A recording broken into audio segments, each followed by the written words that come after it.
and welcome to The Bark. My name is Cole Haskins. And my name is Jacob, and today we'll be covering the latest from the Ball Diamonds, the Final Four previews, and so much more. Let's jump right into it.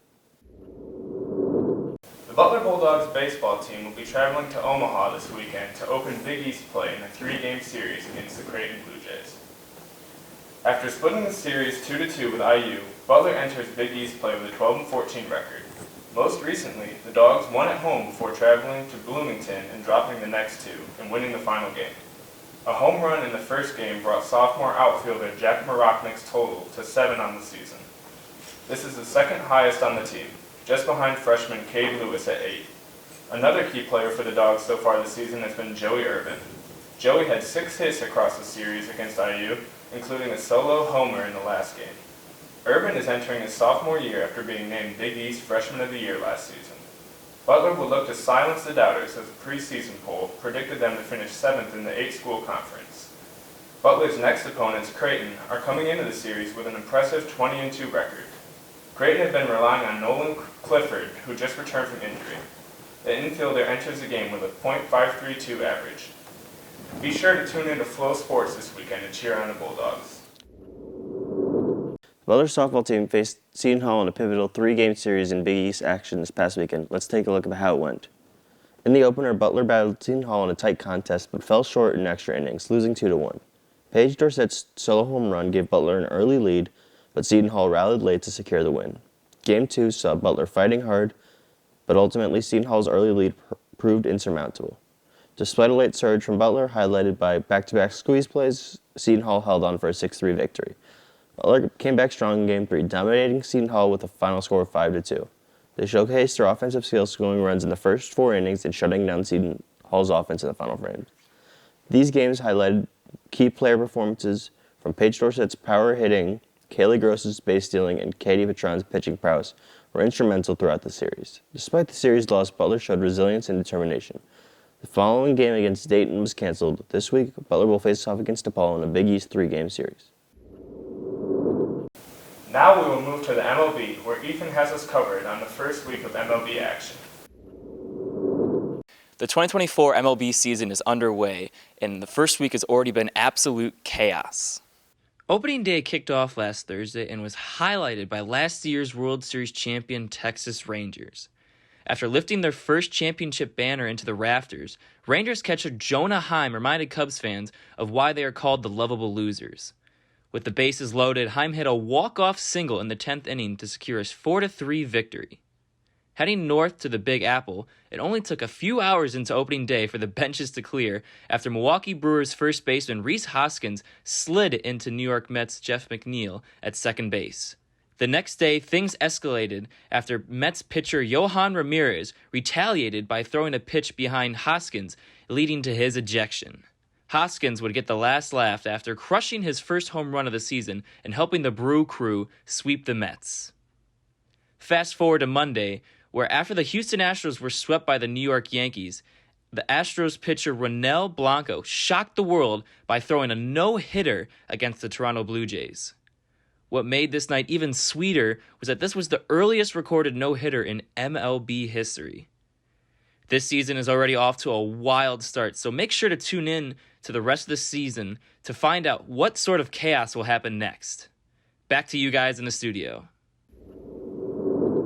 Thanks, Ethan. With the end of the NBA regular season less than 2 weeks away, teams in both conferences are fighting for their playoff positioning. Starting in the Eastern Conference, the top-seeded Boston Celtics have long clinched the best record in the East with an impressive 12-game lead on the second-seeded Milwaukee Bucks, who are a game and a half ahead of the third-seed Cleveland Cavaliers, who are finally starting to get healthy.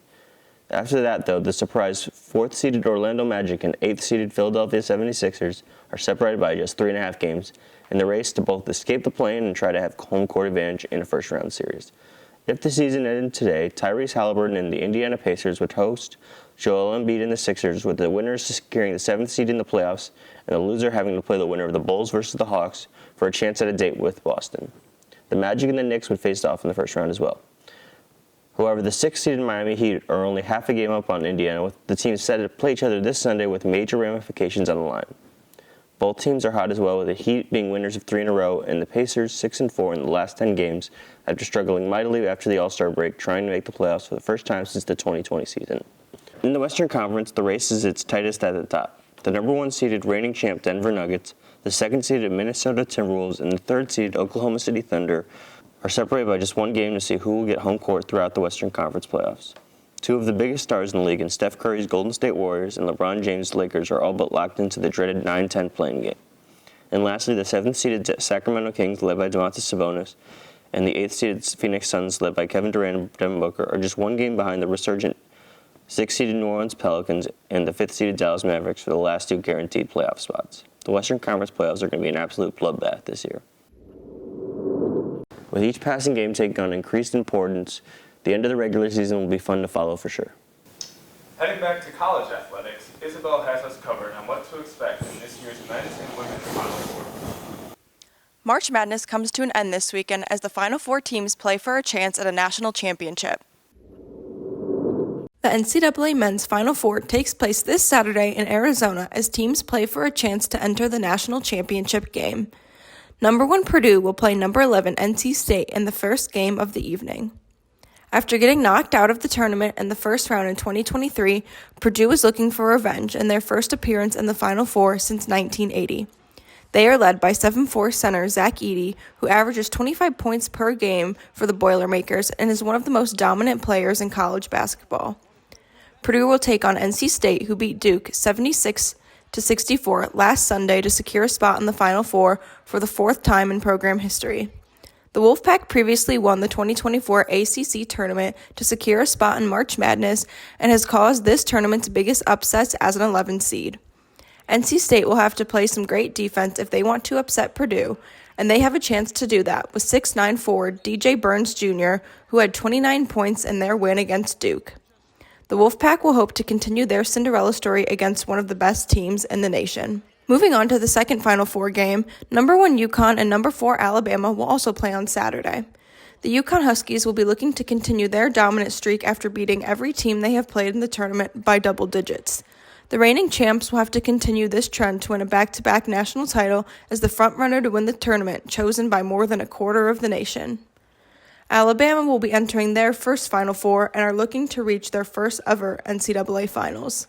The Crimson Tide have already beat number 1 North Carolina and number 6 Clemson in the tournament and will have to keep this momentum going if they want to take down the favorited Huskies. The last 2 teams standing will play in the NCAA championship game on Monday for a chance at a national title. Now let's take a look at the Women's Final Four, which takes place this Friday in Cleveland. Number 1 South Carolina will play number 3 NC State in the first game of the night. For the second year in a row, South Carolina enters the Final Four undefeated with a 36-0 record.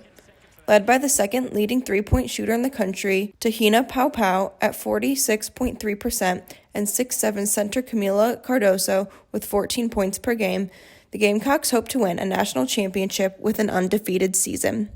Their opponent, NC State, will be entering their first Final Four in 26 years after upsetting number 2 Stanford and number 1 Texas by 27 points to make it to the Final Four. The Wolfpack is led by guard Azia James, who has averaged 24.3 points per game so far in the tournament and is 16 for 28 in three-point attempts. As for the second game, number 1 Iowa will take on number 3 UConn.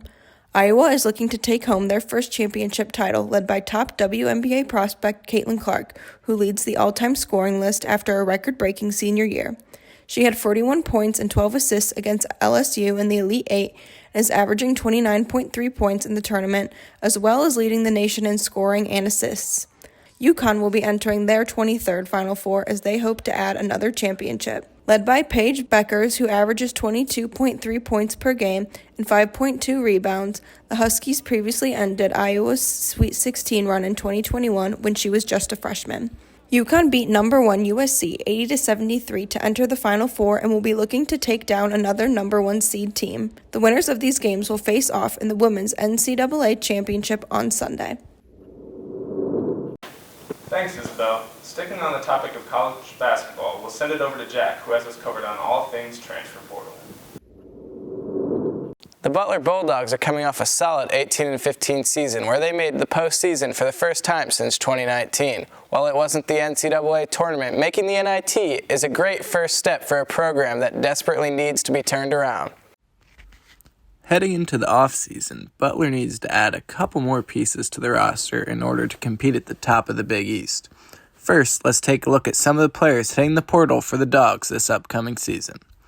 Starting shooting guard DJ Davis will be entering the transfer portal while also testing NBA draft waters this upcoming May. Davis was the team's second leading scorer, averaging 13.5 points per game, while making just over 2 threes a game as well. He was also the best free throw shooter in the country and helped lead the Dogs to be a top 10 free throw shooting team in the country. Davis was a big reason the Dogs' offense was so good at the beginning of the year, but as he struggled down the stretch, so did the team. The other player entering the portal for the Bulldogs is Connor Turnbull. Turnbull showed tons of promise early in the season with freakishly athletic plays, but an injury sidelined him for the rest of the season and he never got to show his true potential as a Bulldog. Now let's look at some of the players Butler is targeting this offseason. One player repeatedly mentioned on Twitter for the Dogs is San Jose State guard Myron Amy Jr. The 6'2 guard led the Spartans in scoring with 15.7 points per game, as well as securing just over 5 rebounds a game at the guard position. Amy can step in for Davis and help the team get their offense back on track. At the center position, the Dogs are talking to multiple different players, but let's focus on a player with the highest upside. William Kyle III is a highly coveted player who has athleticism that would excel at the Big East level. Kyle helped the South Dakota State Jackrabbits to the NCAA tournament and had 14.7 rebounds and 4 assists in their lone game against the Iowa State Cyclones. That's all I have in the Sports Corner. Let's send it back to Jake in the studio. Thanks, Jack. We appreciate you turning into this week's episode of The Bark. We hope you enjoyed, and tune back next week for a new episode. For one last time from us, stay classy, everyone, and go Dogs.